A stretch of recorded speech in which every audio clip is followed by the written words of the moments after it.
Home sexuality ہم جنس پرستی کا حکم کیا فرماتے ہیں علماء دین و مفتیان شرع متین اس مسئلے کے بارے میں کہ ہوم سیکشولیٹی یعنی مرد کا مرد کے ساتھ اور عورت کا عورت کے ساتھ ہم جنس پرستی کو جائز سمجھنے والے کا کیا حکم ہے؟ جواب: اس سوال کے جواب کے متعلق 6 اعتبار سے گفتگو کی جائے گی۔ نمبر 1، مختصراً تمہید۔ نمبر 2، ہوم سیکشولیٹی لیسبین گائے کی وضاحت۔ نمبر 3، اس عمل بد کی ابتدا کب اور کیسے ہوئی۔ نمبر 4، اس کی عقلی اور طبعی خباستیں۔ نمبر 5، اس کا شرعی حکم۔ نمبر 6، اسے جائز سمجھنے والے کا حکم۔ نمبر 1 یعنی مختصر تمہید۔ اللہ عز و جل نے انسانوں کے لیے نکاح کا ایک مقدس نظام دیا ہے تاکہ انسانوں کو اپنے جذبات کی تکمیل کے لیے جائز اور مناسب راہ مل سکے،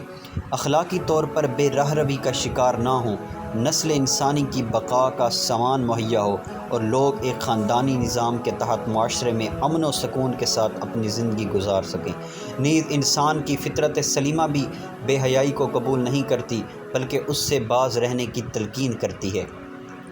اللہ پاک نے انسان کو عقل سلیم عطا فرما کر دیگر مخلوق پر شرف بخشا۔ اگر انسان اس خاصیت کو بروئے کار لائے تو دنیا کا کامیاب ترین انسان ہے، اور اگر نفس کے ہاتھوں عاجز ہو جائے اور اچھے برے کی تمیز بھول جائے تو جانوروں سے بھی بدتر ہے کہ جانور بھی فطری طور پر نفع و نقصان کی تمیز رکھتے ہیں۔ جانوروں کا مقصد کھا پی کر اپنی شہوت نکال کر آخرت کے خوف سے بے خبر ہو کر زندگی گزارنا ہے۔ اب اگر انسان بھی ایسا ہو جائے کہ کھانے پینے اور بدفعلی کے ذریعے اپنی شہوانی خواہشات کو پورا کرنا اپنا مقصد بنا لے تو یہ انسانی فطرت سے پھرنا اور جانوروں سے بھی بدتر ہونا ہے۔ دین اسلام نہایت پاکیزہ مذہب ہے جو مکارم اخلاق، اعلیٰ صفات اور عمدہ کردار کی تعلیم دیتا ہے اور جسمانی باطنی طہارت کے ذریعے ایک باحیا معاشرہ تشکیل دیتا ہے، عفت و حیا کو ایمان کا حصہ قرار دیتا ہے، بے راہ روی اور فحش کو برداشت نہیں کرتا بلکہ اس کے مرتکبین کی سزا تجویز کرتا ہے تاکہ یہ نسل انسانی پاکیزہ اور بامقصد زندگی گزار سکے۔ نمبر 2، ہم جنس پرستی ہوم سیکشولیٹی کی وضاحت۔ فی زمانہ عالمی سطح پر تہذیب و تمدن کے دعوے دار کئی غیر مسلم ممالک نے اللہ جل شانہ کے اس نظام سے بغاوت کرتے ہوئے اپنے معاشروں میں لواطت کو قانوناً جائز قرار دے رکھا ہے، بلکہ کئی مسلم ممالک میں بھی یہ وبا پھیلتی جا رہی ہے، اور جن ملکوں میں اسے قانوناً اگرچہ جائز قرار نہیں دیا گیا وہاں بھی بہت سے لوگ اس غیر فطرتی عادت اور حرام کاری میں مبتلا نظر آتے ہیں۔ اس حرام کاری کو قانوناً جائز قرار دینے والے ملکوں میں اخلاقی اور خاندانی نظام کی تباہی کا حال کھلی آنکھوں سے دیکھا جا سکتا ہے۔ انگلش میں ہم جنس پرستی کو ہوم سیکشولیٹی کہتے ہیں۔ پھر اس کی 2 صورتیں ہیں۔ نمبر 1، گائے، مرد کا مرد سے بدفعلی کرنا جسے اغلام بازی لواطت بھی کہا جاتا ہے۔ نمبر 2، لیسبین، عورتوں کا ایک دوسرے سے جنسی لذت حاصل کرنا، اسے عربی میں اسحاق کہا جاتا ہے۔ نمبر 3، ہم جنس پرستی کی ابتدا۔ ہم جنس پرستی کی ابتدا کے متعلق قرآن مجید میں ہے،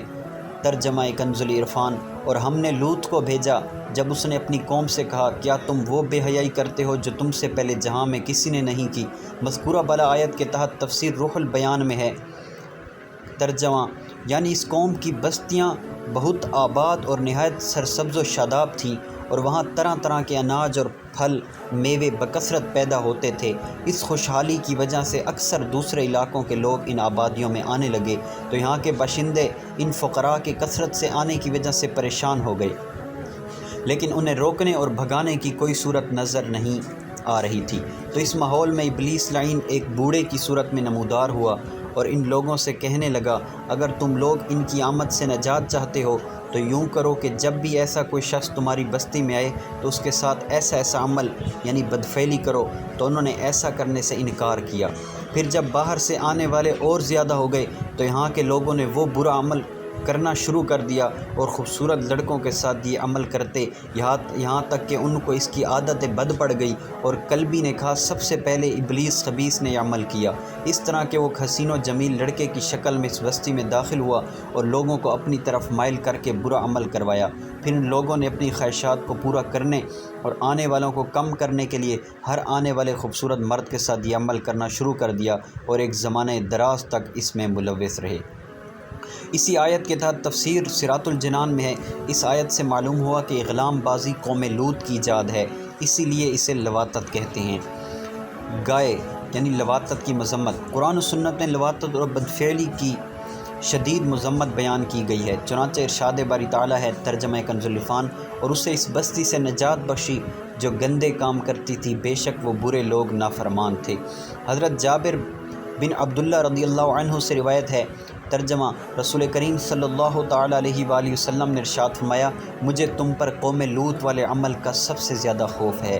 حضرت عبداللہ ابن عباس رضی اللہ تعالیٰ عنہ سے روایت ہے، تاجدار رسالت صلی اللہ تعالیٰ علیہ وآلہ وسلم نے 3 بار ارشاد فرمایا، ترجمہ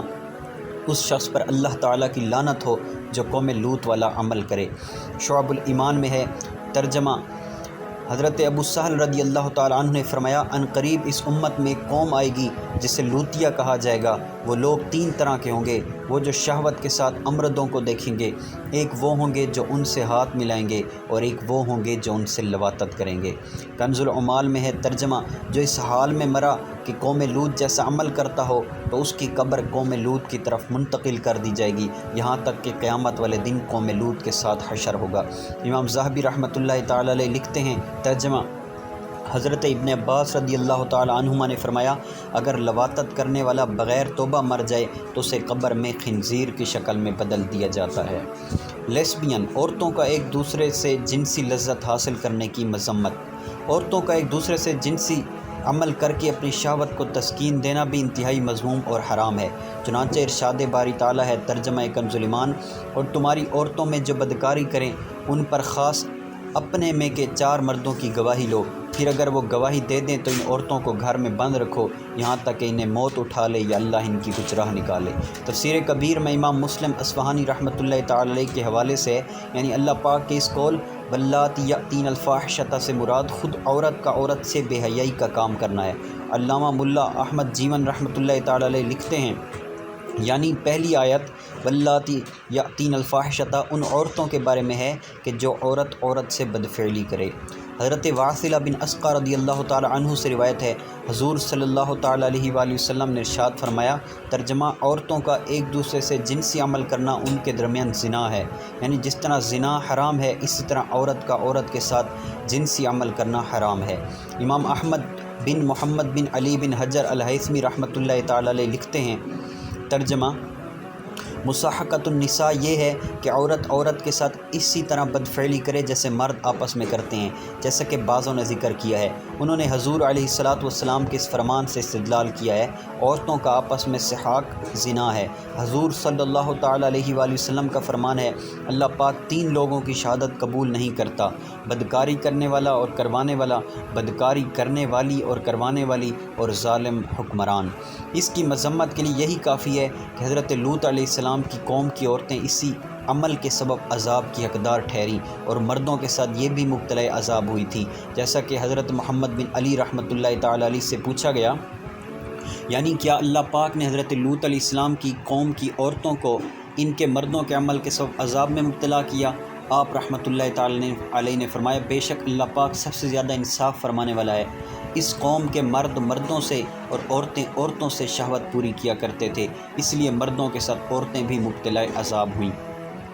نمبر 4، لواطت کی عقلی اور طبعی خباستیں۔ لواطت کی عقلی اور طبعی خباستوں کو بیان کرتے ہوئے شیخ القرآن مفتی محمد قاسم الطاری سلم الباری اپنی مشہور زمانہ تفسیر بنام صراط الجنان میں لکھتے ہیں، لواطت کا عمل عقلی اور طبعی دونوں اعتبار سے بھی انتہائی خبیث ہے۔ عقلی اعتبار سے اس کی ایک خباثت یہ ہے کہ یہ عمل فطرت کے خلاف ہے، کیونکہ اللہ تعالیٰ نے فطری اعتبار سے مرد کو عمل کرنے والا اور عورت کو خاص مقام میں عمل قبول کرنے والا بنایا ہے، اور لواطت انسان جانوروں کی بھی فطرت کے خلاف ہے کہ جانور بھی شہوت پوری کرنے کے لیے نر کی طرف یا مادہ کے خاص مقام کے علاوہ کی طرف نہیں بڑھتا، اس لیے لواطت کرنے والا اپنی فطرت کے خلاف چل رہا ہے، اور فطرت کے خلاف چلنا عقلی اعتبار سے انتہائی قبیح ہے۔ دوسری خباثت یہ ہے کہ اس کی وجہ سے نسل انسانی میں اضافہ رک جاتا ہے، کیونکہ اللہ تعالیٰ نے نسل انسانی میں اضافے کا یہ طریقہ مقرر فرمایا ہے کہ مرد اور عورت دونوں میں شہوت رکھی اور اس شہوت کی تسکین کے لیے جائز عورت کو ذریعہ بنایا۔ جب یہ اپنی شہوت پوری کرتے ہیں تو اس کے نتیجے میں عورت حاملہ ہو جاتی ہے، اور کچھ عرصے بعد اس کے ہاں ایک انسان کی پیدائش ہوتی ہے، اور اس طرح انسانوں کی تعداد میں اضافہ ہوتا رہتا ہے۔ اب اگر شہوت کو اس کے اصل ذریعے کے بجائے کسی اور ذریعے سے تسکین دی جائے تو اس کا نتیجہ یہ ہوگا کہ نسل انسانی میں اضافہ رک جائے گا، اور اس صورت میں انتہائی سنگین مسائل کا سامنا کرنا پڑے گا۔ جیسے وہ ممالک جن میں لواطت کے عمل کو رواج دیا گیا ہے، آج ان کا حال یہ ہو چکا ہے کہ وہ دوسرے ممالک کے لوگوں کو اپنے ہاں بلوا کر اور انہیں آسائشیں دے کر اپنے ملک کے لوگوں کی تعداد بڑھانے پر مجبور ہیں۔ تیسری خباثت یہ ہے کہ اس عمل کی وجہ سے انسانیت ختم ہو جاتی ہے، کیونکہ مرد کا عورت سے اپنی شہوت کو پورا کرنا جانوروں کے شہوانی عمل سے مشابہت رکھتا ہے، لیکن مرد و عورت کے اس عمل کو صرف اس لیے اچھا قرار دیا گیا ہے کہ وہ اولاد کے حصول کا سبب ہے، اور جب کسی ایسے طریقے سے شہوت کو پورا کیا جائے جس میں اولاد حاصل ہونا ممکن نہ ہو تو یہ انسانیت نہ رہی بلکہ نری حیوانیت بن گئی، اور کسی کا مرتبہ انسانی سے گر کر حیوانوں میں شامل ہونا عقلی اعتبار سے انتہائی کبھی ہے۔ چوتھی خباثت یہ ہے کہ لواطت کا عمل ذلت اور رسوائی اور آپس میں عداوت اور نفرت پیدا ہونے کا ایک سبب ہے، جبکہ شوہر کا اپنی بیوی کے ساتھ جماع کرنا عزت کا ذریعہ اور ان میں الفت و محبت بڑھنے کا سبب ہے۔ جیسے کہ اللہ تبارک و تعالیٰ کا ارشاد ہے، ترجمہ کنز العرفان، اور اس کی نشانیوں میں سے ہے کہ اس نے تمہارے لیے تمہاری ہی جن سے جوڑے بنائے تاکہ تم ان کی طرف آرام پاؤ، اور تمہارے درمیان محبت اور رحمت رکھی، اور عقل سلیم رکھنے والے کے نزدیک وہ عمل ضرور خبیث ہے جو ذلت اور رسوائی اور نفرت و عداوت پیدا ہونے کا سبب بنے۔ طبی طور پر اس کی خباثت کے لیے یہی کافی ہے کہ انسان کی قوت مدافعت ختم کر کے اسے انتہائی کرب کی زندگی گزارنے پر مجبور کر دینے والا اور ابھی تک لا علاج مرض پھیلنے کا بہت بڑا سبب لواطت ہے، اور جن ممالک میں لواطت کو قانونی شکل دے کر عام کرنے کی کوشش کی گئی ہے ان میں دیگر ممالک کے مقابلے میں ایڈز کے مرض میں مبتلا افراد کی تعداد بھی زیادہ ہے۔ اور اس کی دوسری طبی خباثت یہ ہے کہ اللہ تعالیٰ نے عورت کے رحم میں منی کو جذب کرنے کی زبردست قوت رکھی ہے، اور جب مرد اپنی بیوی کے ساتھ جماع کرتا ہے تو اس کے جسم کا جو حصہ عورت کے جسم میں جاتا ہے تو رحم اس سے منی کے تمام قطرات جذب کر لیتا ہے، جبکہ عورت اور مرد کے پچھلے مقام میں منی جذب کرنے کی صلاحیت نہیں رکھی گئی، اور جب مرد لواطت کا عمل کرتا ہے تو اس کے بعد لواطت کے عمل کے لیے استعمال کیے گئے جسم کے حصے میں منی کے کچھ قطرات رہ جاتے ہیں، اور بعض اوقات ان میں تعفن پیدا ہو جاتا ہے، اور جسم کے اس حصے میں سوزاک وغیرہ مہلک قسم کے امراض پیدا ہو جاتے ہیں، اور اس شخص کا جینا دشوار ہو جاتا ہے۔ نمبر 5، ہم جنس پرستی کا شرعی حکم۔ ہوم سیکشویلٹی ہم جنس پرستی خبیث ترین ناجائز حرام و گناہ کبیرہ ہے، جس کی مذمت بیان کرتے ہوئے اللہ سبحانہ و تعالیٰ ارشاد فرماتا ہے، ترجمہ کنز ایمان، اور لوط کو بھیجا جب اس نے اپنی قوم سے کہا، کیا وہ بے حیائی کرتے ہو جو تم سے پہلے جہان میں کسی نے نہ کی؟ لواطت اور سحاق یعنی لیسبین اور گائے کی قوم لوط کے عمل میں سے ہونے کے بارے میں روح المعانی میں ہے۔ ترجمہ، بعض فقہائے کرام نے سحاق یعنی عورت کا عورت کے ساتھ جنسی عمل کرنے کو قوم لوط کے عمل میں شامل کیا ہے، کیونکہ ان کی عورت کے ساتھ بدفعلی کرتی تھی۔ حضرت حذیفہ رضی اللہ عنہ سے روایت ہے کہ حضرت لوط علیہ السلام کی قوم اس وقت عذاب کی حقدار ٹھہری جب ان کی عورتیں عورتوں سے اور مردوں سے شہوت پوری کرنے میں مشغول ہو گئے۔ مجمع الزوائد میں ہے، ترجمہ، حضرت انس بن مالک رضی اللہ تعالیٰ عنہ سے مروی کہ رسول اللہ صلی اللہ علیہ وآلہ وسلم نے فرمایا، جب میری امت 6 حرام چیزوں کو حلال سمجھ لے گی اس وقت ان کی ہلاکت ہوگی۔ جب ایک دوسرے کو لعنت کریں، شرابیں پئیں، ریشم پہنیں، گانے باجے کو اختیار کریں، مرد کی حاجت پوری کرنے کے لیے کافی ہو اور عورت کی حاجت پوری کرنے کے لیے کافی ہو۔ بحر الرائق میں ہے،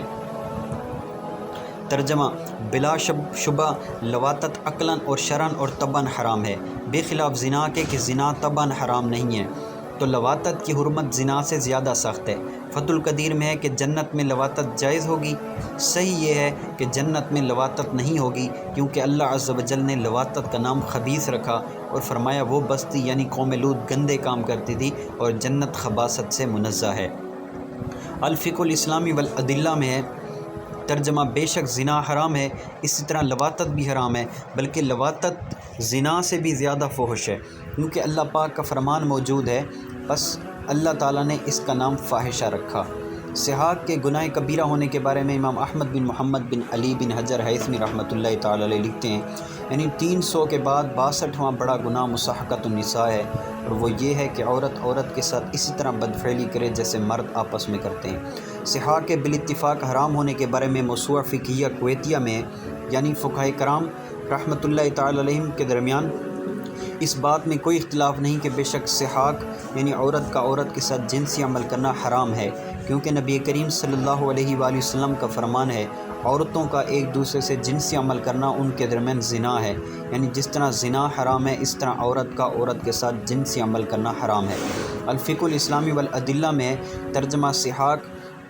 اور بعض عورتوں کا بعض عورتوں کے ساتھ جنسی عمل کرنا حرام ہے۔ نمبر 6، اس کی حرمت کا انکار کرنے والے کے کافر ہونے کے بارے میں مفسر شہیر حکیم الامت حضرت مفتی احمد یار خان رحمۃ اللہ تعالی علیہ لکھتے ہیں، فاحشہ بے حیائی وہ گناہ ہے جسے عقل بھی برا سمجھے۔ کفر اگرچہ بدترین گناہ ہے مگر اسے رب عز و جل نے فاحشہ یعنی بے حیائی نہ فرمایا، کیونکہ نفس انسانی اس سے گھن نہیں کرتی۔